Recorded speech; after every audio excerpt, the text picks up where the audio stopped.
This is Empty the Bench with Tom Albano. In his last 3 fights, he just hasn't really looked the same, and you can make a great case that he lost those fights. So this is just a man who is just, again, John Jones just continues to prove he is his own worst enemy. Nick Morgeson. Ben Simmons, get your effing ass on the court and stop complaining. You're making $33 million.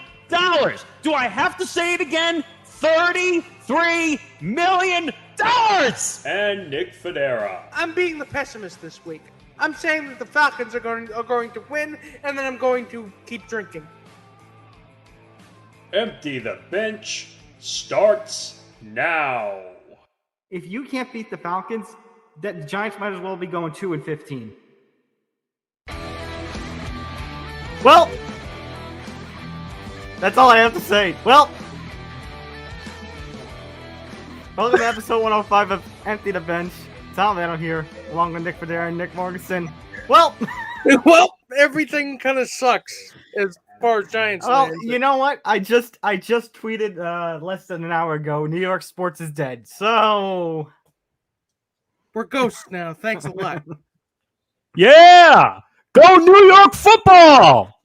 Not just New York football. So the Yankees are about to have the ultimate collapse. The Mets are eliminated from postseason contention already. Giants are 0-3. Jets are 0-3. Both of the teams are probably going to be 0-4 after this weekend. Hey, you can't collapse if you were never in first. All right. The Rangers are just absolutely being trashed in the preseason already. The Nets have a little situation on their hands. All right, I need to get it out of the way.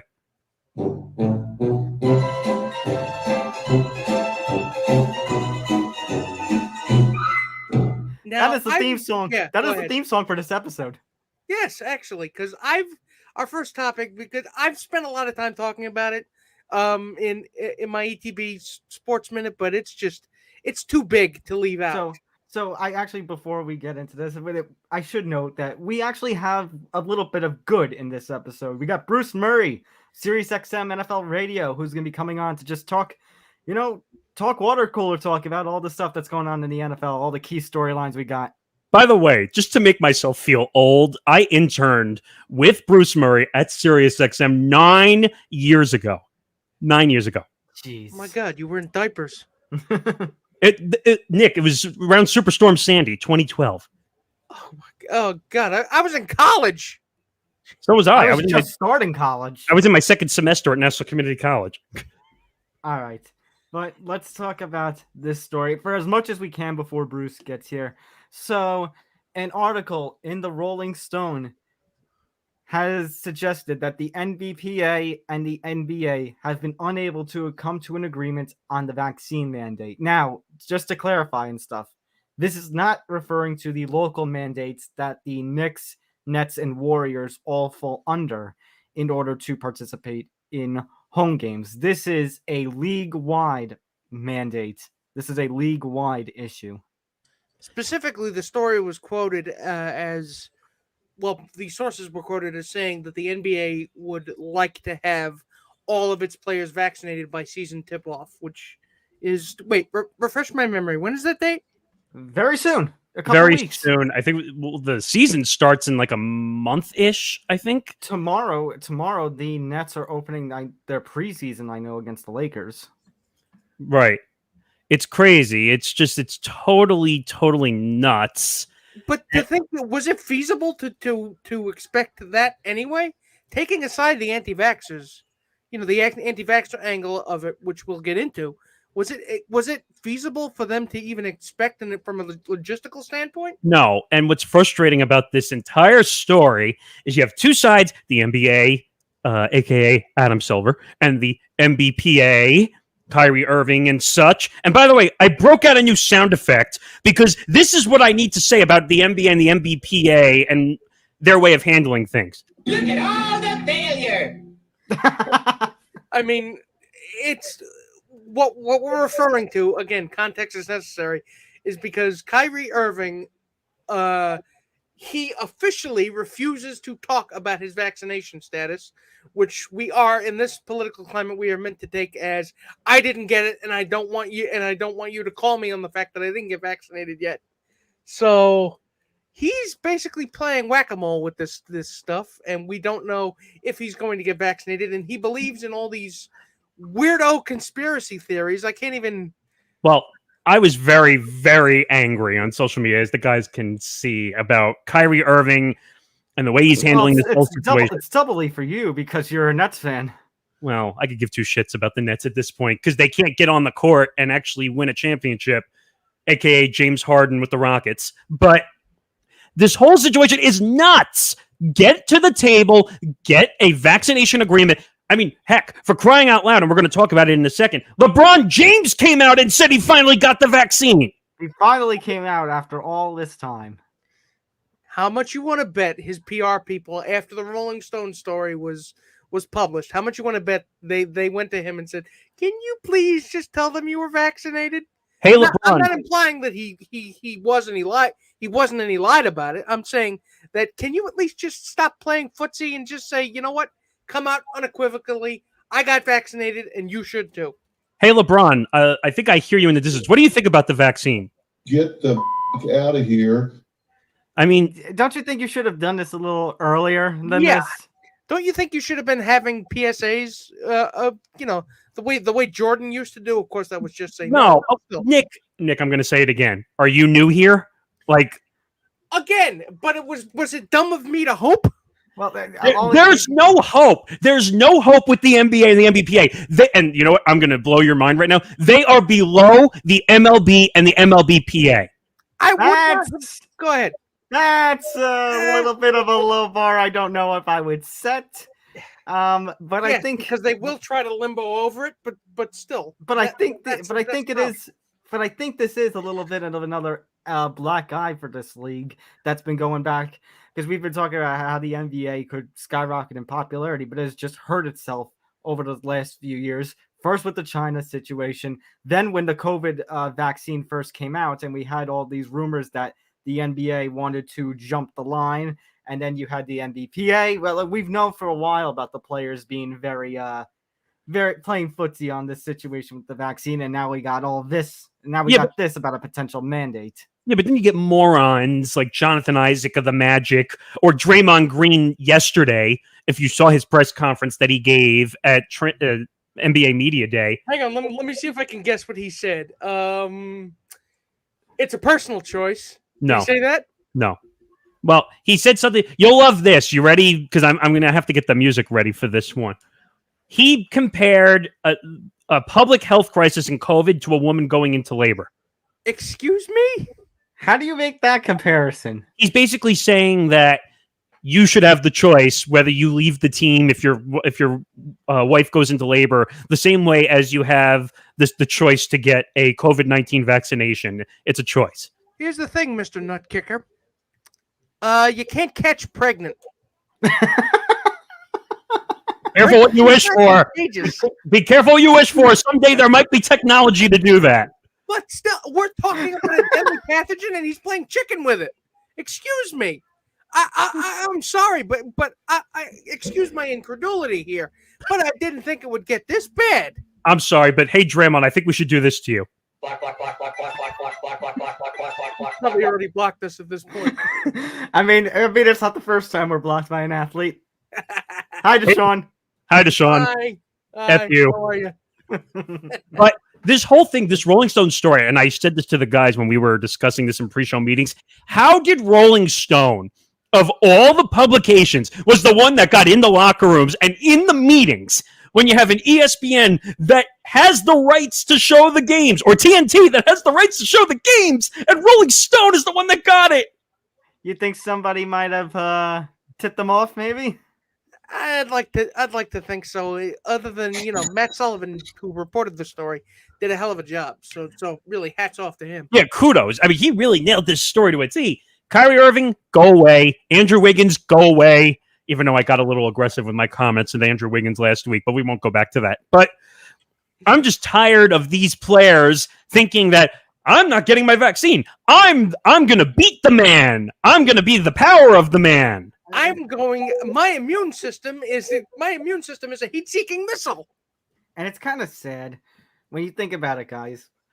When you think about all the times that we've stood with these players, you think of all the times where the owners and players would clash. You talk about all the when all the racial tensions were going on, the players wanted everything, and we were saying, we support like the players and we want to get them what they want. But then you have this global pandemic where basically not getting a vaccine comes off as selfish. And it seems like with the NBA players, if you remember, like this kind of situation, and I think of the attacks against the Chinese, like when those tensions were going on, it seemed, and there were as many attention being brought to it. The NBA players are just being very, very selfish. It's more than selfish. This I would argue is worse. It's more than selfish. It's asinine, if you ask me, what's going on in the league. Adam Silver should put his foot down and say, hey, guess what? You don't get the vaccine, you don't play. And if you don't play, you don't get paid. I will give him credit for at least putting that on the table, and not just all of a sudden just deferring to the NBPA and just saying, you know what, let them do what they want. Because now technically the NBA, it's a private entity. So they can mandate this stuff. I would think they could, but I guess because there's a players' union, you have to go through the union. I guess the NBPA is the most stubborn-headed players' association in all of sports. Worse than the NFL, worse than Major League Baseball. The NHL's not even existing when it comes to PAs, but that's a different story. But the NBA will get you your money, whether you're doing something stupid or if you have a health crisis, they will get you your money. Look at Ben Simmons, who's sitting out and not playing at all. You heard me screaming about it in the intro. $33 million, and he's not going to play a game, and the NBPA is going to fight for him. Look, at this point, this is not a salary dispute. Again, you're endangering yourselves. You're endangering the health of others, your friends, your family, and the fans. It's selfish, and dare I say it, I think it's downright un-American. And I'm tired of people on Twitter, because I've been posting our videos, doing our stuff at ETB Sports. You want to follow them.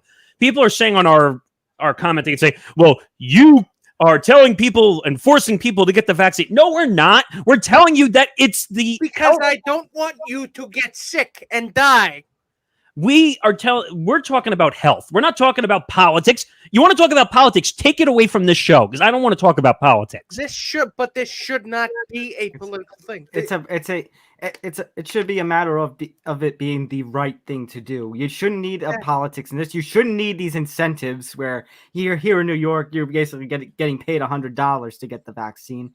What about doing things because it's the right thing to do? And quickly, before Bruce joins us, I want to talk about the LeBron James vaccine, like him getting the vaccination, because this is an absolute abomination of the rules when it comes to, all right, hey, LeBron, did you get the vaccine? I don't feel like talking about it. I don't feel like dealing with it. So it's just one of those things that makes you say, are you kidding me, LeBron? Are you kidding me that you're not going to get it? And now you got it. And now every player's just going to follow suit and say, look, I got it. Look, I'm a part of the population. He knows the kind of weight his words carry. Again, players and fans. Okay, and again, where was this months ago? Not saying anything was really, really dropped the ball here. All right, let's take a break from the NBA. Our guest is here. Bruce Murray is here. I've known this man for quite a while. I interned with him about 9 years ago, so now I'm going to make everybody feel old. And let's bring in Bruce now. You want to do that, Tom, or should I? Yeah. There he is. Bruce. How you doing, guys? Hi, Bruce. You're making me feel old, too. I was old when you started with me as an intern. Now I'm even older. It's nice. You haven't met us, though. I'm Nick Cadera. That's Tom Albano. Yeah. How you guys doing? I see somebody. Wait, hang on a second. Tom has, Yes. I believe, something that says New York Rangers behind him. Yes. Is that correct? Yes. Which disqualifies him from any conversation with me since I'm an Islanders fan.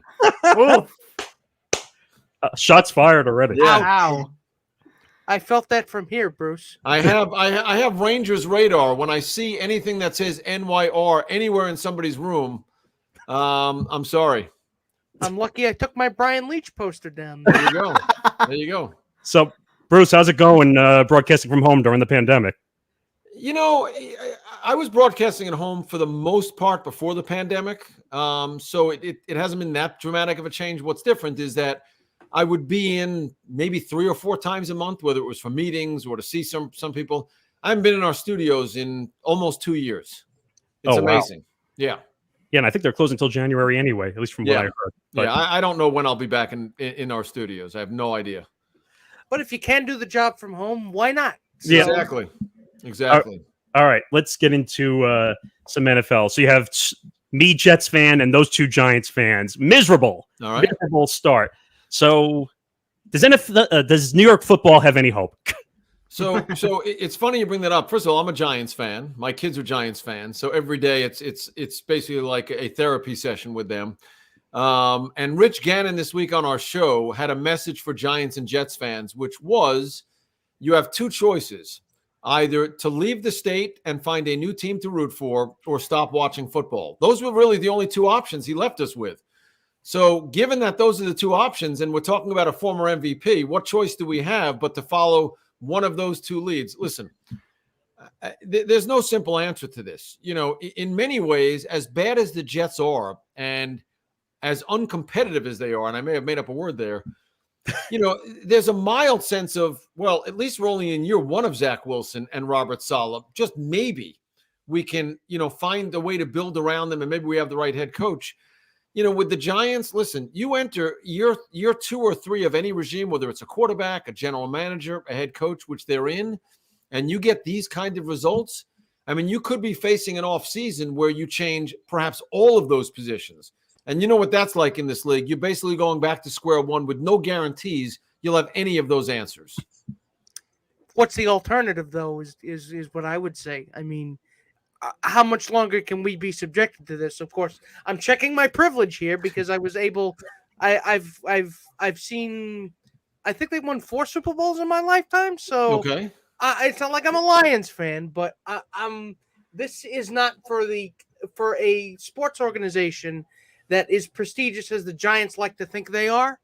I don't know if this is acceptable. I mean, it's just not even just the Giants and the Jets. I mean, you got the Mets who completely failed in Steve Cohen's first run. The Yankees are in the middle of an ultimate collapse. The Rangers are getting killed in the preseason. The Nets, we just got off on this whole thing about Kyrie Irving going through this COVID issue. I mean, New York sports seems pretty cursed about now. Yeah, and you know, who knows what's going to happen with the Yankees, who were built to be the best team in baseball. But listen, the truth is, and you guys know this, especially when it comes to the NFL, it's really hard when you're transitioning out of a franchise quarterback. It's really hard. Make no mistake, anybody who thinks that the Patriots are going to make it seamless, they're not, okay? They struggled last year. You know, everybody was jumping all over Mac Jones to start the season. Well, let's see exactly where that one goes. You know, the Packers have done it seamlessly, but they're the outlier to all of this. You know, when the Buffalo Bills moved off of Jim Kelly, it's taken them 30 years to find an answer to that situation. This is a really tough league. I mean, it requires 3 things. It requires, obviously, a franchise quarterback, and then I think it requires a creative coach. Forget about young. People always talk about, I need the next young head coach, Sean McVay and Matt LaFleur and, you know, Joe Brady. It's not youth. Andy Reid's as creative as it gets, and he's not a young guy. You watch the Giants offense right now, and it just looks very stale. They don't put any pressure on defenses right now. And whether that's a simple change of Jason Garrett, and I've talked to guys in the organization, I know fans, you guys I'm sure think that's the answer to all their problems. I don't know that it is. I was talking to somebody who's very close to this organization yesterday, and he said, you know, when Nick Gates is your best offensive lineman, okay, it tells you exactly what the rest of that group is like. When they said, oh, their best offensive lineman went down, Nick Gates is not a great player. He's an average player, which tells you what the rest of that group looks like. You know, they were in a building phase last year, and then in the offseason they said, wait, we've got job preservation. We think we're ready to turn the corner. Let's go out and sign Galladay. Let's draft Tony. And I think, look, I fell into the trap. I thought the personnel on this team looked really good. But there's a lot of holes on this football team. And even, the signing of Leonard Williams. Last year he was great. Is he an elite edge rusher? Probably not. And a lot of the good teams have those guys. So they may be further away than we think. And I don't know that there's a simple fix to them. The Jets are a completely different story, I'm sorry to say. Yeah, don't. I have nightmares every week. I have to watch Zach Wilson throw 4 picks every week. But let's move on to another situation. I look in Indianapolis with Marlon Mack and those trade rumors, and he's kind of out of place. Where do you see that situation ending up? I think we're seeing, in this league, the luxury of having 2 really good backs. Look at what Cleveland has done. I think Minnesota, when Dalvin Cook went down, we wouldn't think of Madison as a frontline back, but you know what? They ran the same game plan, and he, has a great day on the ground, and I think that's important. I don't think there's any shortage of teams that could use a guy that would be second on the depth chart. Look, the Giants thought they answered it by signing Booker in the offseason. He's not even active. So to sit here and predict, look, second running backs, I don't want to say they're a dime a dozen. Marlon Mack is above average. He's a good player. But I think it's going to come down to whether it's a team that thinks they're a playoff team that wants some depth at the position, whether it's a team that's not getting enough productivity out of the guy that's up front. It's hard to circle a specific landing spot for him anytime soon, in my opinion. So obviously we're in week 4, and the big game coming up this week is the Buccaneers against the Patriots. It's Tom Brady's first game in Foxborough as a Buccaneer. And coincidentally, around the same time, we have this book that's about to be released on the New England Patriots of the dynasty era and the relationships between Kraft, Belichick, and Brady, all the tensions behind the scenes. What do you make of this book that's going to come out? Well, listen, I'm sure it's going to have some explosive stuff in it because you need to sell books. I don't know that there's going to be anything that is going to be earth-shattering in it. I think we all understand what went on behind the scenes. I don't think there was this massive desire on the part of Bill Belichick to force Tom Brady out of town. I personally don't. I think, I hate to say it, anybody that's been involved in a relationship for a long time, and I'm married for almost 30 years, there comes a time when you're like, I wonder if there's something better out there. And not if you're married, by the way. I hope my wife's not listening. I love my wife. but, you always think, well, maybe there's something more exciting out there. And, in marriage, you've got to make things work. In football, you can say, let me see if there's something better. I think Brady was frustrated with the way things were going in New England. I think Belichick, to some extent, when it came down to that Garoppolo situation, may have wanted to move forward with Jimmy Garoppolo. And I think he thought he had his quarterback of the future, and Tom Brady's time was going to end sooner than later, which, of course, we've learned is not the case. We know where Kraft sat in the situation. Obviously, I don't want to say aligning because it sounds like there's a division. He was a Brady guy. But, listen, relationships over time do break down. It just happens. So I don't think it's anything. I don't think Bill Belichick forced him out of town. I don't think Tom Brady hated everybody and wanted to leave. I just think after 20 years, they were just ready to kind of move on and find something else. And of course, we saw how it worked out for Tom Brady. And I think it's going to be a while before New England figures this whole thing out. I don't know what standing that puts you in with Patriots fans. Because would that piss them off? I'm genuinely asking, Bruce. Well, does that say? I mean, in what way does it anger them that Brady? Like, tell me what that means. Does it mean that because it seems like the Patriots are not Patriots fans are not? They don't even know what a rebuilding season is. So, are we talking about denial on their part, or? Yeah, I listen. It's amazing to me. I think we're all old enough to remember before Tom Brady, the Patriots were a floundering organization. Yes, it's not like they had great years on a regular basis. They went to the Super Bowl, lost to the Bears with Steve Grogan. That's a long time ago in the 80s. There's a generation of fans that have grown up, kind of like Yankees fans in the late 80s, into 2000, that have no idea what it's like to lose. I mean, they just don't. And the reality of this league is that, guess what? You're going to learn the hard way that it's just not that easy to kind of transfer out and maintain that level of excellence. The idea, look, Bill Belichick is a great coach. We love to throw out the term genius. I think he's a great coach. I don't know what it means to be a genius. Bill Walsh to me was a genius because created things that we never saw before in this league. Bill Belichick is a really good coach. He understands how to put good players in the right position to succeed. He's not an incredible evaluator. Their drafts haven't been phenomenal. They've tried a number of different things that haven't worked. And look, unless I'm wrong, if Mac Jones turns out to be a seamless transition, and by the way, anybody who's calling him the next Tom Brady, can we stop? Peyton Manning, if he was coming into the league right now, wouldn't be the next Tom Brady. You don't all of a sudden identify the second greatest quarterback of all time just because he looks the part. It's not easy. And that's where it starts. You better have that guy on the weekends. They were on a good team last year. They made a major investment into free agency. I still don't see a roster that's built out with great football players. I think they may become. They're not coming to terms with it. I think they do live in denial. I think that's a good way to say it. But they're going to learn how hard it is to win in the National Football League on a regular basis very soon. Speaking of the rich getting richer, talking about Brady, Richard Sherman on the Bucs roster. Are you surprised he's back this soon? Or is it normal, you think, for Brady? Yeah, I mean, maybe in the first week that he signed, yes. And, let's see how many snaps he plays. Even he admitted when he signed that it's probably going to take him a week to get up to speed. But, I mean, this game today, too. In this business, when it's your job is also staying in shape. It's not like until they have a job, they sit at home on the couch eating a bag of potato chips. So, football shape is different than shape. We know that. But, I don't think we'll see him on the field for a ton of snaps this week unless something, happens to the secondary where they're desperate. But, I think they'll use him as a situational player. Look, I think it's a good signing for that football team. He's still a good football player. He's a great guy to have in any locker room.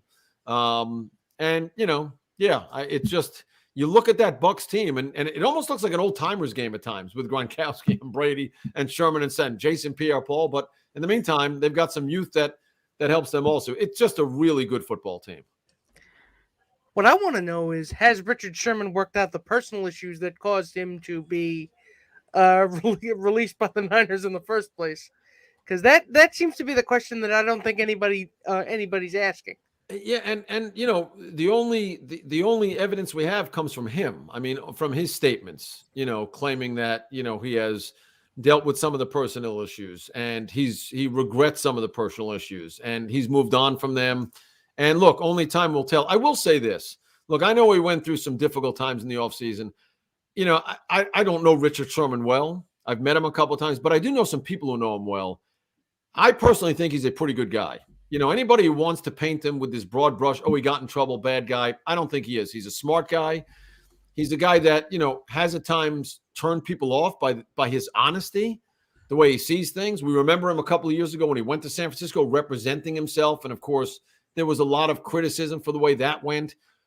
Look, the guys who have played with him have a great deal of respect for him, not only as a teammate, but for what he is inside the locker room. So I can't sit here and give you any kind of background on what may or may not be until it actually all comes out publicly. But he claims that, look, he's dealt with some of the issues and he's moved on from them.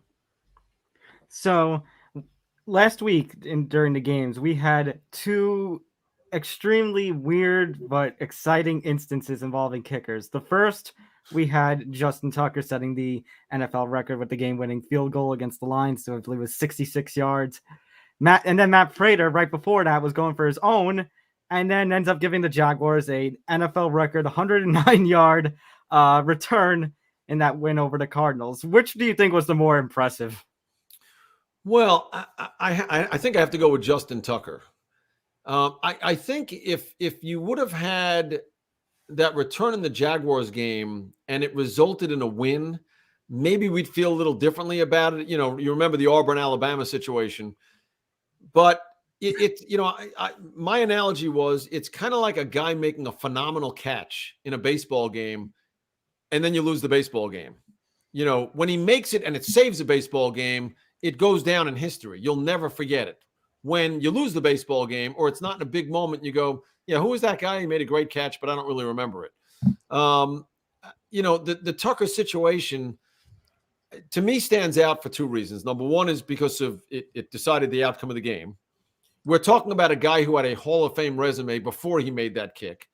This just adds to, there aren't a lot of kickers in the Hall of Fame. We know that. And there certainly aren't guys that go in when their name comes up the first time. He may be the first. Justin Tucker's going to come up when he retires and you're going to go, How can we keep him out of the Hall of Fame? I don't care who's on that short list. And, you guys saw it, so you'll know what I'm talking about. It's kind of like swinging out of your shoes when you play golf. The odds of it going dead center in a fairway, not great. It's going to go right rough, left rough, whatever. Most times when you kick it that hard, it's either just getting in or, is it going to make it through on the left or the right? This was dead center. And I don't know what it is about Justin Tucker. If it was the Giants kicking that field goal, it would have hit the crossbar and bounced out. If it was the Jets, it bounces out. Justin Tucker, you hit the crossbar, it goes in, of course. By the way, he's a kicking goat. Yeah, I don't know. But we can't go without talking one more situation in Chicago, and I think it's accurate that the coach's name is Nagy, because I think he's a little bit of a nag when it comes to naming his quarterback situation. What do you make of this whole mess? That's a difficult one too. Again, I'll use the words of my co-host, who again was a former MVP in the league, Rich Gannon, who called it coaching malpractice this week. I don't know what the explanation is. I know what the explanation was, and all the football fans that said Nagy was doing this by design, he wanted him to fail. Let me tell you something. These guys want to win. Not only do they want to win every game, and there's only 17 of them, they want to keep their jobs. And going out there and doing that to a rookie doesn't help you keep your job. It's just really difficult to explain exactly why. Here's a guy that learned under Andy Reid. He understands situational football, and there are so many questions. They didn't run a game plan that allowed him to play to his strengths. They rolled him out twice in that game, I think.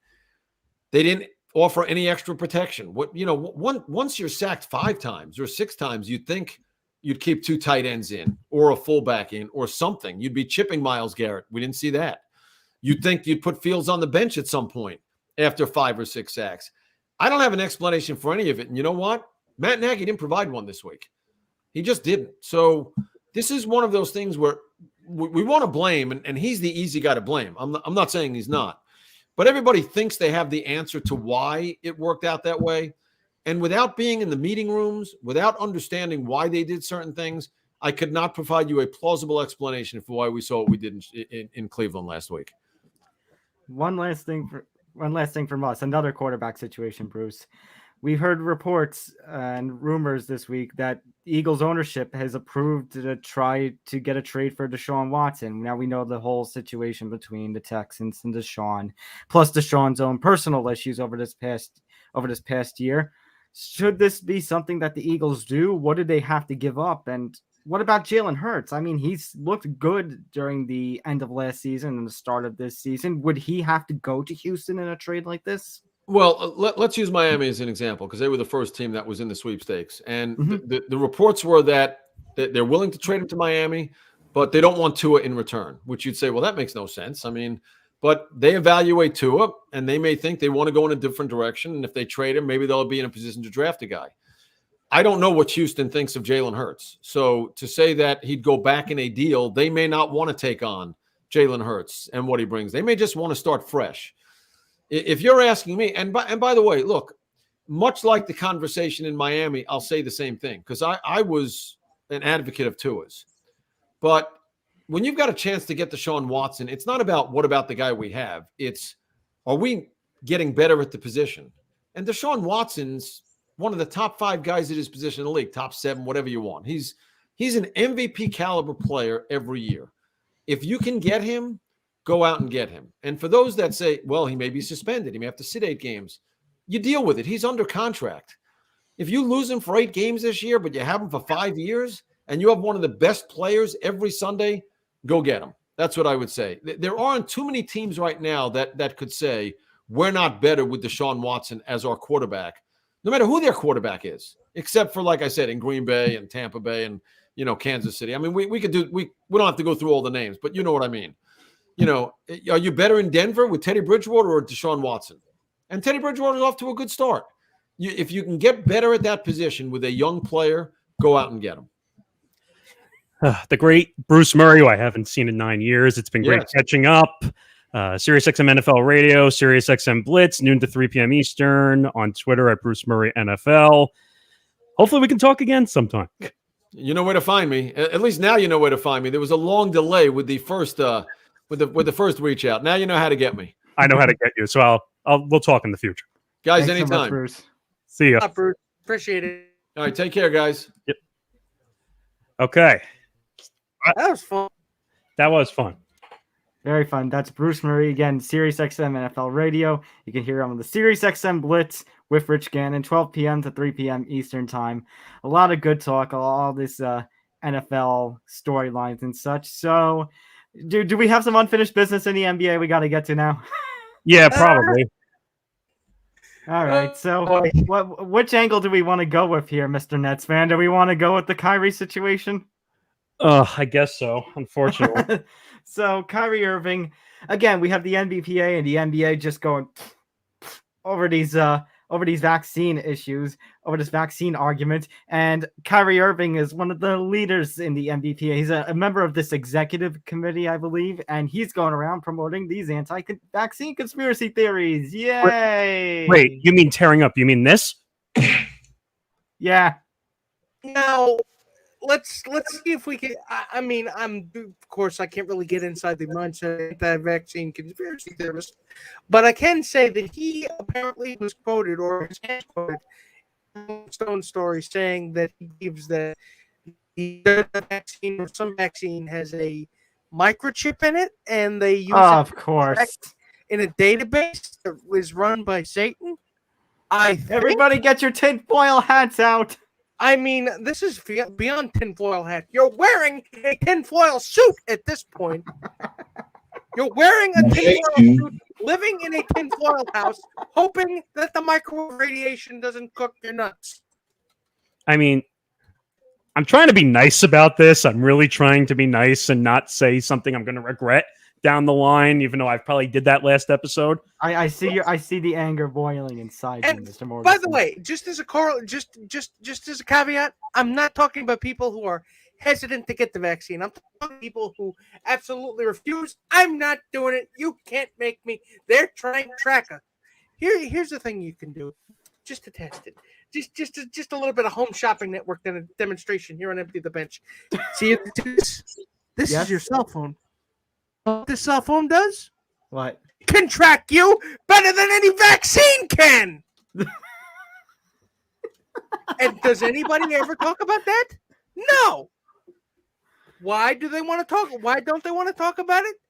I don't know. Giant shrug. That's what I'm saying here. Hi Verizon. Hi T-Mobile. You know where I am. Hi. For those Hi. of you at Amazon listening to this podcast right now. Hi. By the way, and unfortunately, we said what the theme of the episode was going to be. Well, here it is, Kyrie.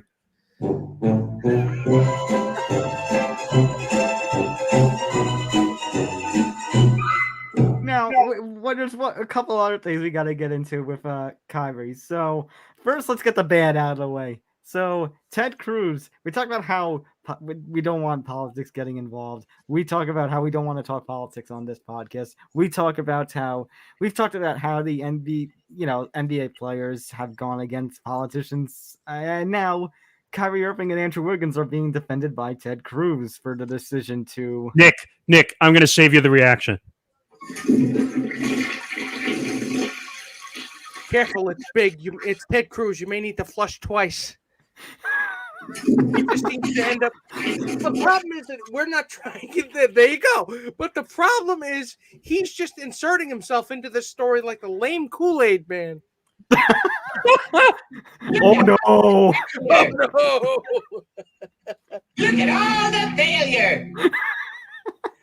Oh, I knew that sound effect was going to come into handy one day. All right.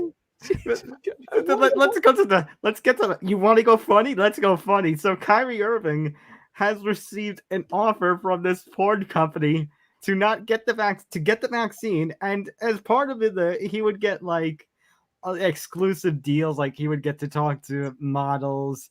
He would get a night out with a model, I think. No, private chat, private dances. Oh my god! I mean, yeah. Well, Ric Flair would enjoy it too, wouldn't you say? Ric Flair gets to watch. You should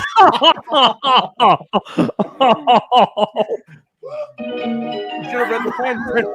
Wait.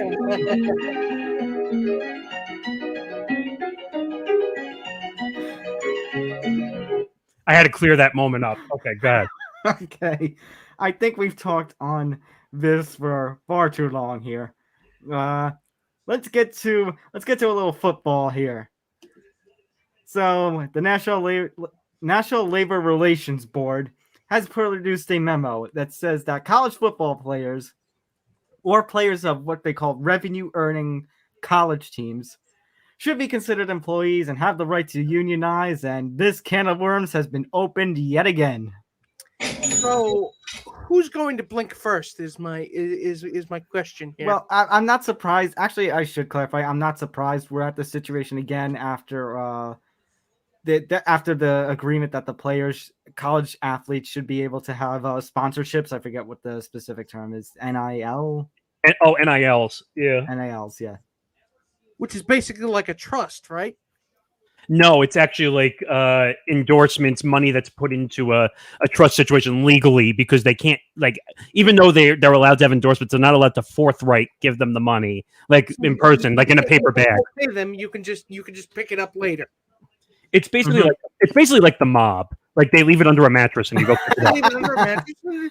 It's money laundering. Fantastic. But you know, the thing is, look, a lot of people, as much as we've been talking about this, as long as we've been podcasting about sports, there are people that are a lot smarter than us that have been talking about this for decades. And the fact that we're at least seeing some headway in this, of course, it's not all the way, but I think it's something worth celebrating. Yeah, I mean, it's about time that the college football players are allowed to unionize. Union, yay! Like I said in the promo. Well, it's not outright approved yet. This is just the Labor Relations Board, the NLRB, which. So this is basically like the CDC dealing with the COVID-19 bullshit, where basically, it hit the CDC or it hit this. Now we can get it approved by everybody else. Yes. Well, as far as I know. I mean, it is a reputable organization. Oh, it is. I'm not saying it's not a reputable organization. It's not like the Transylvanian Board of Health here. I mean, this is reputable. Oh, of course it's reputable. I'm saying, but now you got to get approved by everybody else, which is a lot harder. Yeah. And therein lies the rub. Yeah, it's one of those things where you're just like, all right, just give me unions, give me money. Or I don't know, whatever. Just give me money. Give me a fair share. Give all of us a fair share. And by the way, we might end up going a little over an hour just because of the whole interview thing. But I have one more piece. I have breaking news that just came in, and I put it in on the bottom. Breaking news: Padres manager Jace Tingler will be relieved of managerial duties. Well, I mean, I'm kind of not surprised after the Padres just went absolutely belly up this season. And my God, what happened to this team? What happened in San Diego? I mean, the fact that we ended up that the last images, one of the last images of this Padres season is Fernando Tatis Jr. and Manny Machado having an argument. Yelled at by Manny Machado. Yeah, that's depressing for what I have one sound effect to sum up this whole season. Yeah, I mean, it should talk, fans. I mean, you claps if you were first in the face. Yeah. But I mean, this was injuries being what they are. I talked a little bit about this when I did my ETB Sports Minute, but this is just bad. I mean, I don't know. The Padres, how much did they spend in the offseason? Like $700 million, it seemed like. That much? Wait a minute. What? Is it actually that much? I don't think so. They spent on the Machado stuff. They spent on the Tatis stuff. Now I'm kind of curious. Now I gotta have a look at this. It's crazy. It's flat out bonkers. All right, let's see here. Combined. Spotrack doesn't want to tell me. Let's see. Well, we can look it up and we can find it another time. But it's crazy the amount of money they committed about $175 million this season. But fine. Wow. Over the last couple of seasons, though, it seems like they spent about like $700 million. Because Hosmer was like that. Hosmer was the season before that. They spent a lot of money on him. Like, it's Yeah, Machado's got 32 million. Hosmer's got 21. Darvish has 22. Will Myers has 22. Remember, Fernando Tatis actually is still earning only 1.7 million this season, but next season he's going up to 5.7 million dollars. still a steal. It still is a steal. I don't know. The Padres are absolutely depressing to think about. Yeah, so again, breaking news, Padres manager Jace Tingler relieved the managerial duties, and the Padres abomination is over. So let's talk about a different baseball team then, a National League team that is going to be in the playoffs. Devin Williams will not be a part of those playoffs because in celebration, as they were celebrating their NL Central Division title, he ends up punching a wall and is now likely to miss all the playoffs unless the Brewers somehow can manage to get to the World Series, which he has a minor shot of playing.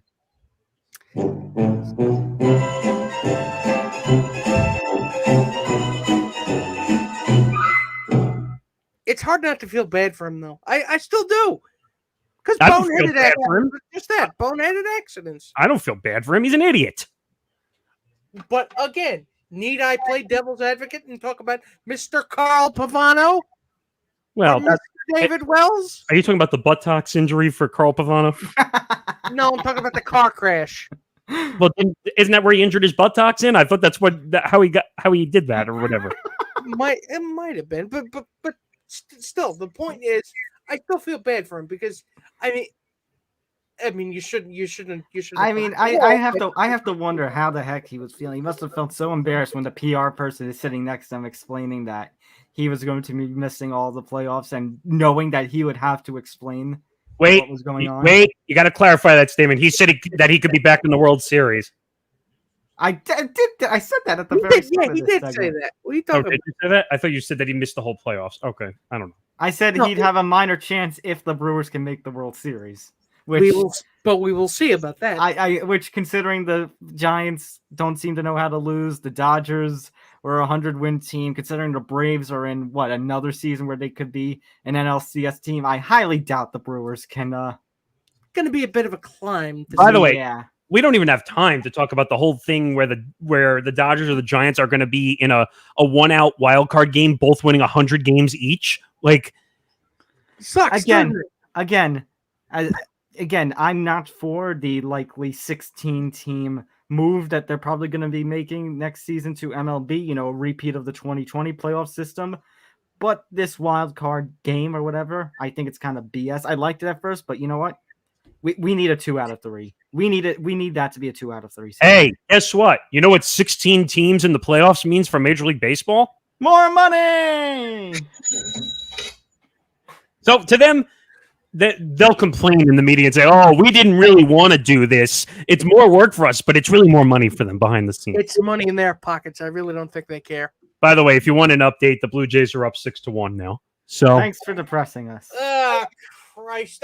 You know what? I already ended the last podcast saying I was going to be drinking. Are you trying to turn me into an alcoholic? That was probably one of the best lines you've said in a long time, too. You're trying to turn me into an alcoholic. Yep. All right, let's go. We got to get going. All right. Katie Nolan. Okay, so wait, let me go back to something. So do you remember we were talking about the Rachel Nichols situation? And I said, congratulations, you've lost both Rachel Nichols and Maria Taylor. I said, well, Katie Nolan now should be maybe the head female there. Well, no, never mind about that. I mean, I would really like it to not be a head female. It almost sounds like token. I don't mean it's that token. way. It's token. I would rather it not be like that. He didn't mean it that way. He meant like popularity. No, not what you meant. No, not what you meant. It's not what you said. I'm just bemoaning the fact that Katie Nolan, leaves, and then, I mean, who else you got? Just so you know, this is just another typical situation at ESPN. Yeah, this is one of those cases where I look at ESPN like a disappointed look, like a father being disappointed in his son. It's like, why are you the way you are? I know you're better than this. Seriously, Katie Nolan was probably one of the most talented people you had on your roster, and you let her go because of... Wait a minute. I hear Katie in the distance. What was that, Katie? I hate you. Get the out of here. Oh, okay. You know what? Now she can actually just let loose with everything she hates. Oh, I already know. There's one of two places she's going to go. She's either going to go to the Ringer with Bill Simmons, or she's going to go to Meadowlark Media with Levitar. Because you're going to make me want to read the Ringer, and I hate doing that. No, but she was in essentially the Levitard crew. I was going to say, you know what? She'll probably go with Levitard. You know, we could always use a fourth on this show. Well, hi, Katie. Can you afford that? Because I can't. I don't think we have that money right now in the budget. I mean, unless you're willing to work pro bono. Well, we do have a podcast network, but we'll get to that at the end. All right. You know what? So we talked about the books and Richard Sherman with Bruce. I don't know if we need to talk about that again, do we? No. Okay, then you know what? It's rapid rundown time. Yeah! It's rapid rundown time. That's right. Watch us sink further and further into the black void of depression. It's time to make you some money! Okay, we begin with quite possibly I don't know how to describe this matchup. Chiefs and the Eagles. A Chiefs who is 1-2. Who would have thought that after 3 games they'd be 1-2 and at the bottom of the AFC West? Oh, I'll give you the devil's advocate. Did anyone think that the Eagles Cowboys were going to put up 62 combined points on Thursday Night Football? No, I did not. You mean Monday Night Football? I can tell you that I did not. Neither did I. You know what? It's not panic time. The Chiefs are so much better than the Eagles. I'm going to go with the Chiefs. I'll take this line.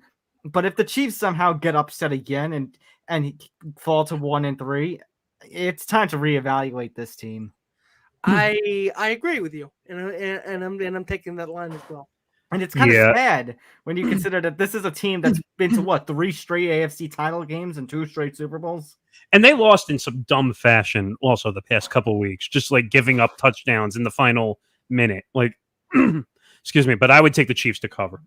Hey, sometimes you're the monkey, sometimes you're the banana peel. Just don't slip on it. We have another -7 matchup. It's the Giants traveling to New Orleans, I believe. I think they are going to play in the Superdome now to take on the Saints. I think the Superdome is ready. And Nick, the you're line muted. is only 7. Hey, Nick, is that the whiskey bottle sitting next to you? Because I think it's ready to be used.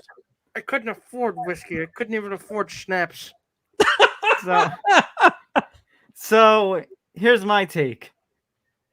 I think Jameis Winston will have a terrible game. However, with how terrible the Giants' defense has been, it's going to be death by Alvin Kamara. Wait a minute. He'll probably run for like 150 yards, have 2 touchdowns. Is this the battle of terrible at quarterback also? Dan hasn't actually been that terrible. Again, it's just going to be the Giants' defense is so bad that Alvin Kamara is going to go, excuse me, driving through, excuse me. By the way, watch this end on a last-second field goal. That seems to be the preferred method of execution here. I don't mean to irritate Nick, but it's kind of a spectator sport at this point, which I like doing. So I'm just going to. It's like watching people get their heads lopped off during the French Revolution. You don't want to look at it, but you kind of have to look at it because it's some kind of masochistic urge. But I texted Nick after the game was over, and I literally got a response that said, "Shut up." He kept going, and I said, "Shut up! I told you to shut up." Wait, let me refer to what I was saying though. So I said, "Wow, 2 weeks in a row, the Giants lost to a field goal in the final seconds." So I was gonna say the fact that Nick has made a French Revolution comment, I don't know. I don't know. So it might be too smart for this show. Oh, please don't ascribe that to me. I'm a Giants fan. I'm as dumb as a brick. It's amazing I can even put pants on in the morning. And that's coming from the teacher, by the way. Yes, you would have to put me in detention if you taught me. Yes, but just long story short, Saints cover, and it's probably not going to be close either. Probably. All right, here's an interesting matchup. So, Browns and Vikings. I have family members who are Vikings fans and a family member who's a Browns fan. I wonder how this is going to end up. See, I I'd ask my dad how he thinks this is gonna go, but I'm pretty sure he'd pick the Browns because he's not stupid. I mean, the Vikings got a good win last week over the Seahawks, but Upset of the Browns- week. Upset of the week. Probably. I feel bad for Russell Wilson again, but the fact that the Browns, even though they're dealing with injuries like Jarvis Landry, the fact that the Browns, are a contending team, a legitimate contender for the AFC title. Imagine it saying that a couple of seasons ago. I got to go with the Browns. I'm going to go with covering. I think, once again, you talked about the Giants Saints, how I think it's going to be death by running back. I think so, too. I think it'll be death for the Vikings by way of Nick Chubb and Kareem Hunt. Yeah, I'd have to agree. Yeah, I would take the Browns to cover. All right. Now, here's the line of the week. Nick Federa didn't see this before the show. To see Nick Morrison and I react to it. Texans and Bills, a 17.5 favorite. Oh, no, that's for the Bills, right? Yeah, it's for the Bills. Oh, it's on the other side. My bad. Oh, It's okay. No, it's okay. But holy muffin man! I didn't realize it was that big. 17.5. Somehow it still feels too small. But you know what? For the sake. How many points do you think the Bills are going to win by then? Well, here's the thing: 11 bajillion is not actually a number. oh, wait a minute, Nick. The Texans have been playing a lot better than we all thought. The Texans' offense has actually been pretty decent. Wait, Notice how you can't say that with a straight face. Davis Mills is actually a starter too. And Tyrod Taylor actually has provided when he wasn't injured. First of all, Davis Mills sounds like a bed and breakfast that nobody wants to go to in suburban Baltimore. So don't even talk about that. Oh, Jesus. I'm still taking. I'll take. You know what? I'll be magnanimous. You know what? I'll take the Bills, but I'll take a 10-point spread. A 10. Okay, you think only Bills by 10? You know what? So you're going under. Okay, Yes. got it. Yes. I'm gonna go Bills and under. I'm gonna go Bills and under as well. But you know what? 14 doesn't sound that bad. 2 touchdowns. Let's put it this way. Like Nick said, 11 bajillion is not a number, but at the same time, 17.5 is ridiculous. And whoever put this out in Vegas deserves to be shot because that's ridiculous. So This is, you know what we call this, Nick? We call this the trap game. yeah, I would say so. I would take the Bills and not covering for sure. All right. Panthers go into the Cowboys. So does that mean Sam Darnold, as a starting quarterback, now that he actually has an offensive line, is going to go 4-0? 4-0. 4 and And I agree. That's what because this is He's so broken up over it. Dragon. I don't know how to deal with this game. Do I think that Sam Darnold's going to go 4-0? Yes. Say yes. No. Say yes. No. You're picking the Cowboys over the Panthers. I'm not sure. I don't know what to say. This game is awful. What do you want from me? You're just in denial because no, he's just in denial because Robbie Anderson and Sam Darnold doing so much better. No, I'm in not. Carolina. The Cowboys actually played halfway decent last week, even though it was against You're the Eagles. supposed to take those sour grapes and make wine out of them. By the way, that's Dak Prescott calling to see if I'm going to bet the Cowboys this week. But damn it, I hate Sam Darnold. Fine, I'll pick him, but I don't think they're going to cover. We're going to Upset City this week. And speaking of Upset City, Colts and Dolphins. The Dolphins are 1.5 favorites, but with no Tua and just looking absolutely abysmal with Jacoby Brissett last week. Once again, 2 games in a row. I am going to Upset City. I am going with the Colts on this one. Doesn't Carson Wentz have 2 sprained ankles? Yeah, you know what? He still is performing better than Jacoby Brissett played last week. So I'm calling shotgun on the car to Upset City, so I'm going with you. Okay, good. Damn it. Fine, I'll take it. But this is not a game I would pick at all. Nick, can we continue your misery?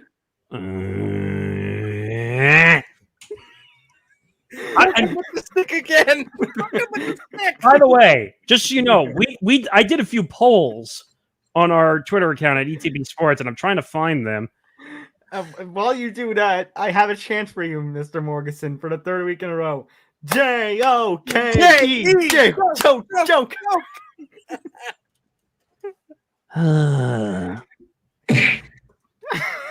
Titans, I take the line. Death by King Henry. Yes, Okay, that's the I will thing. take that That's line. that's the thing. Julio and AJ Brown are both out this week, so Ryan Tannehill is not a viable starter in terms of fantasy wise. But my God, it's going to be Derrick Henry obliterating that defense. You know what I just realized? Alvin Kamara and Derrick Henry have two runners, the two of the best in the NFL, going up against New York Football this week. And they're both going to run for like 150 yards, 2 touchdowns each, maybe even a receiving touchdown each.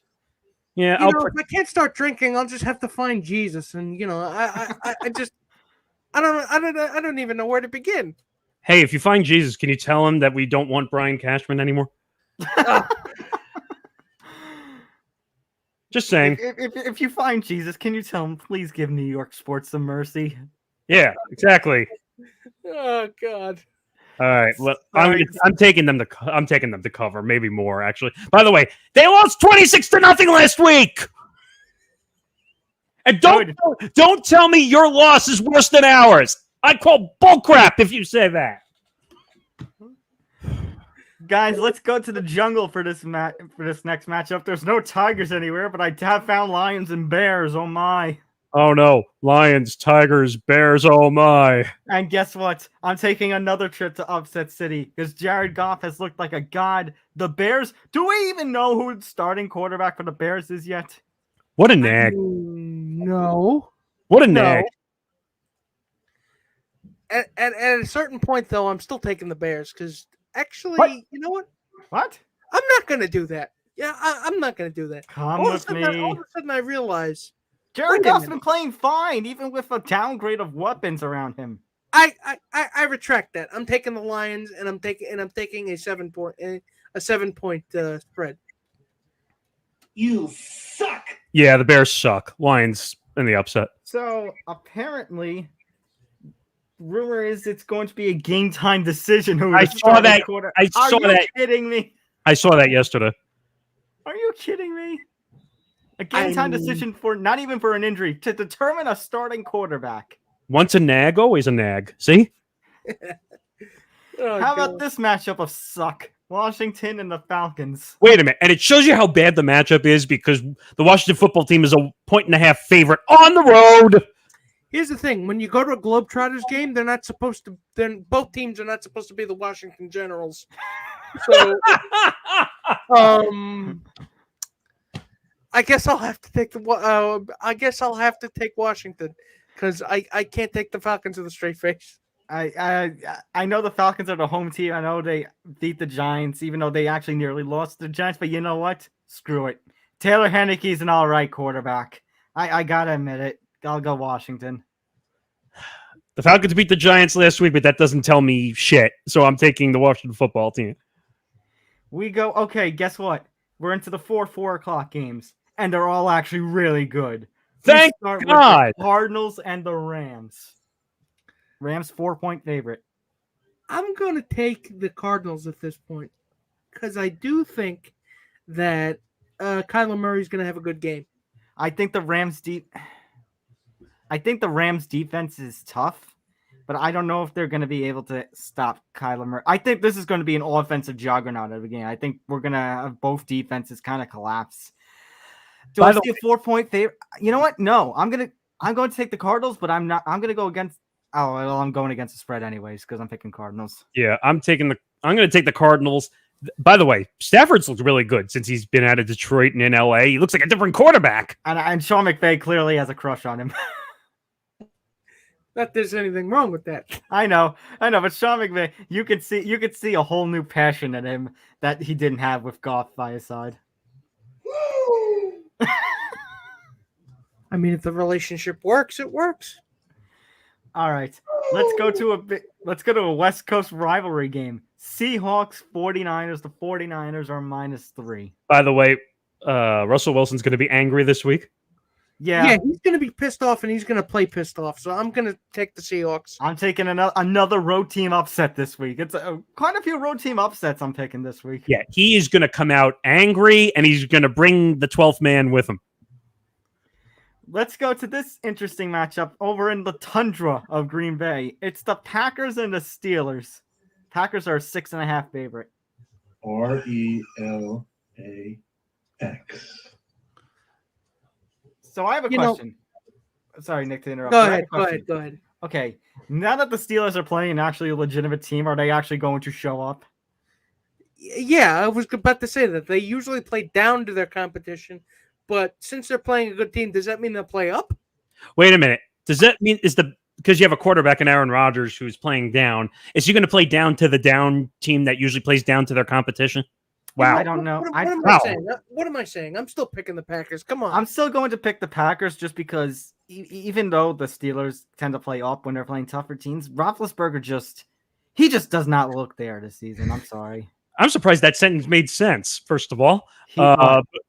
I said they're playing the down team to play down to their competition. Down is up and up is down, and it's opposite day here in New York, I guess. Exactly. Okay. I really don't. I want to pick the Steelers just because, but I don't know if I can do that just because Aaron Rodgers, you never know. He's a wild card. You don't know what you're going to get from him every week. And you never know when Aaron Jones is going to go off for a game like he had in week 2. Did you see that they made a pocket in Aaron Jones's jersey so he can carry the ashes? Yeah, keep his dad's ashes more safe, which, yes, I love it. That is heartwarming stuff. Depressing, yet somehow heartwarming. But still, keep doing that. Yeah, but anything at Lambeau is one of the toughest stadiums to play in the league.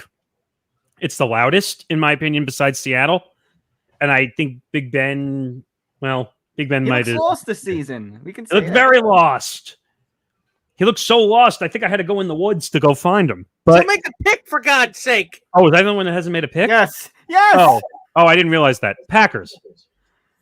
Okay, Ravens and the Broncos. The Ravens are only a 1-point favorite because I guess they're playing mile high. They're still down a few starters, and the Ravens defense has let up points over the last few weeks. Bridgewater's a very good quarterback, but you know what? I can't bet against Lamar Jackson company. I gotta go Jackson. Ravens. Come on. I love Teddy, but he ain't Ravens. Lamar Jackson, so I have to take the Ravens. I mean, even Bruce said Teddy has had a halfway decent year. They're off to a 3-0 start, this team. Also, you upset Patrick Mahomes and the Chiefs, for crying out loud. One of them was against the Giants, let's be honest. Yeah, that's true. No, but I'm saying you beat the Chiefs. That's a hard thing to do. Yeah.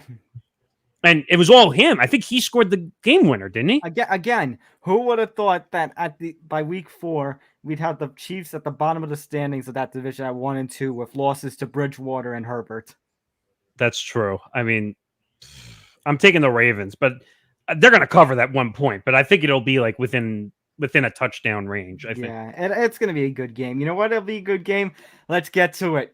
The game of the week, perhaps the game of the season. It is Tom Brady's first return to Lambeau.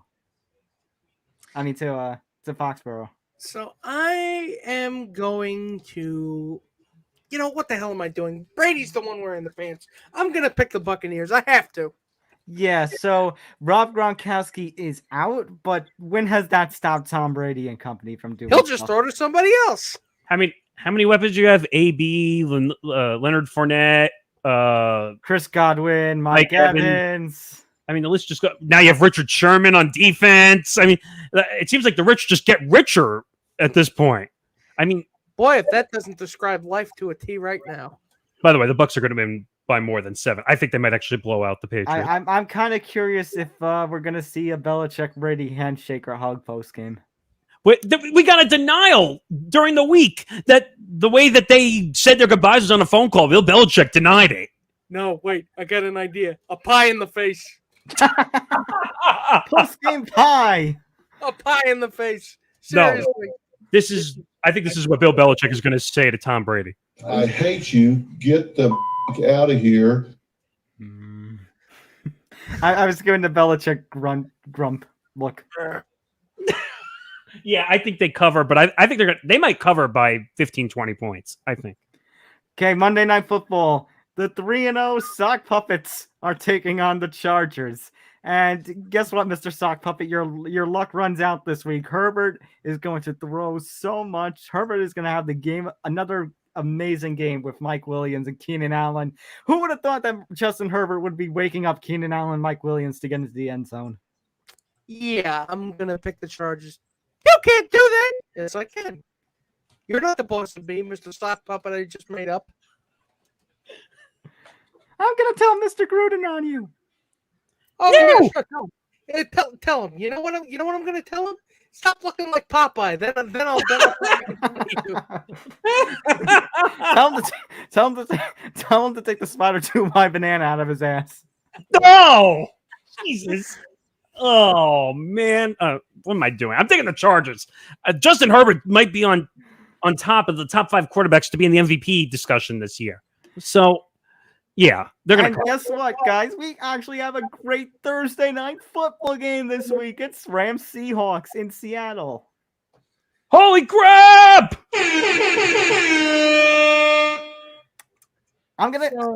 I gave the Seahawks credit and I gave the Rams loss this week with the Cardinals. You know what, though? I think the Rams defense is good enough to go into Seattle and beat them. I'm gonna take LA. I agree. Yeah, I think the Rams will have to wake up at some point. Yeah, I think and the Seahawks, I don't know. They're going to have 2 losses early in the season? That 3. Wow. Or 3? 3 losses? Wow. Yeah, I'll take the Rams. All right. So once again, thank you to Bruce Murray for joining us today for a great conversation on NFL football through the first 4 weeks of the season now. And just thank you all for listening in and watching us. Make sure to give us a like. Make sure to hit that subscribe button. And don't forget, ring that bell. So that way you get notification. Ring that bell! That way you get all the notifications. I knew you were going to do that. And when we go live and when other shows go live, speaking of other shows, get ready. It's October. Get ready for a slew of other shows to come out. Yeah, we have Beyond the Bench. I think our first week is next week, right, Nick? Yes, it is. Our first episode is next week. And how about this new show called Bases and Breakdowns? Yes, we have Bases and Breakdowns. We'll reveal more on that. We have A Writer in the Woods. That's another one that's coming. There is so much coming out of our ears. We're not going to be able to keep up with it. And we have a new logo we're going to reveal. So that's going to be great. So keep it here to get all the hot and spicy content. And also, as usual, at ETB Sports, Facebook, Twitter, Instagram. You see our social media handles across the screen. So make sure to give us a follow, give us a like on Facebook, follow us Twitter, Instagram. And I know it was a little longer this week because of our interview, but it was worth it. It was worth it. We had a packed edition this week. And by the way, just for an announcement's sake, we do have an announcement for a show coming out tonight for a new Empty the Bench Podcast Network show. Not sports, but we have one coming tonight. So keep your eyes peeled on social media today for that announcement. But until then, thanks everybody for tuning in. I'm Talibano. That's Nick Morgeson. That's Nick Videra. We'll see you next week. Take care, everybody. Good night, everybody. Good night.